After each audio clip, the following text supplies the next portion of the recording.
तो एक ऐसा क्लैन जिसके पास इतना ज्यादा मैसिव अमाउंट में चक्रा था कि वह टेल बीच को एक खिलौना समझते थे। एक ऐसा क्लैन जिसके जुसू से लिटरली हर कोई डरता था और वह क्लैन था द उजुमाकी क्लैन, जिसे एक्चुअली में निंजा वर्ल्ड का सबसे बड़ा खतरा माना जाता था। तो आखिर ऐसा क्या हुआ कि एक ऐसी गो टायर क्लैन रातों रात हिस्ट्री के पन्नों से मिटा दी गई। आखिर किसने तबाह किया उजुमाकी क्लैन को? तो आज की इस वीडियो में हम इसी चीज को डिकोड करेंगे कि नारुतो की हिस्ट्री का सबसे dark mystery the उजुमाकी clan tragedy कैसे हुई। तो कहानी शुरू होती है लैंड ऑफ व्हर्लपूल से। उजुमाकी क्लैन और सेंजू क्लैन दोनों ही आसुरा ओत्सुकी के डिसेंडेंट्स थे, पर जहाँ सेंजू क्लैन अपने रॉ पावर और वुड स्टाइल के लिए फेमस था, वही उजुमाकी क्लैन अलग ही चीज में गॉड लेवल था, जो कि थी इनसेन लाइफ फोर्स। इनकी बॉडी ऐसी थी कि इनकी उम्र बहुत ही लंबी होती थी और इनका हीलिंग फैक्टर भी काफी ज्यादा इंसेन था। और ये तो तुम्हें पता ही होगा कि कुसीना के अंदर से कुरामा निकलने के बाद भी वह जिंदा थी, जो कि कोई नॉर्मल निंजा बिल्कुल भी ऐसा नहीं कर पाता, क्योंकि किसी भी टेल बीच को उसके जिंजुरिकी से अलग करने से वह इंसान मर जाता है। और दूसरी सबसे बड़ी चीज थी वो थी मैसिव चक्रा रिजर्व। इनके पास इतना ज्यादा चक्रा था कि जिंजुरिकी बनने के लिए इनसे बेटर कोई वेसल था ही नहीं। और इनकी ये ताकत इनकी मौत का कारण नहीं था, बल्कि इनके मैसिकर का सबसे बड़ा कारण था वो था इनका सबसे पावरफुल जुत्सु सीलिंग जुत्सु।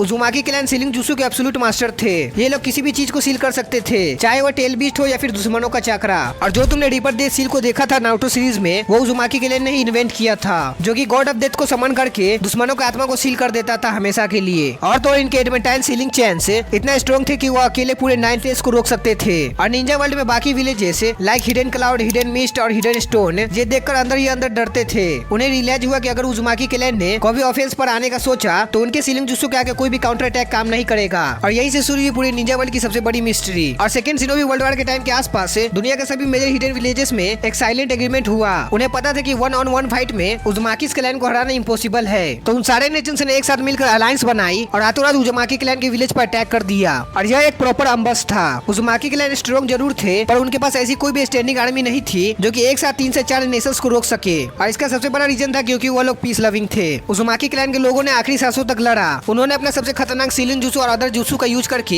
हजारों दुश्मनों को अपने साथ मौत के घाट उतार दिया। लेकिन यहाँ पर नंबर्स का एडवांटेज दुश्मनों के पास था, जिस वजह से the legendary land of Whirlpool एक ही रात में ग्रेवयार्ड बन गया। और जो थोड़े बहुत उजुमाकी बचे थे वो अपनी आइडेंटिटी छुपा कर पूरी दुनिया में बिखर गए। कुसीना कोनहा आ गई और नागोटो वार्डन गाँव में अकेला ही रह गया। कारिन की फैमिली हिडन ग्रास विलेज में चली गई, जहाँ पर उन्हें बेसिकली एक मेडिकल टूल की तरह देखा जाता था। और यहाँ पर हिडन ली विलेज, जो कि उजुमाकी क्लैन का सबसे अच्छा दोस्त था, वह भी स्ट्रेटजी को रोक नहीं पाया। पर उनकी दोस्ती की याद में कोनहा के निंजास आज भी अपने जैकेट के यूनिफॉर्म पर उजुमाकी क्लैन का क्रेस्ट पहनते हैं। तो यही सब रीजन थे उजुमाकी क्लैन के मैसिकर का। तो अगर तुम्हें ये वीडियो पसंद आया तो वीडियो को लाइक कर देना। तो मिलते हैं नेक्स्ट वीडियो में, तब तक के लिए बाय।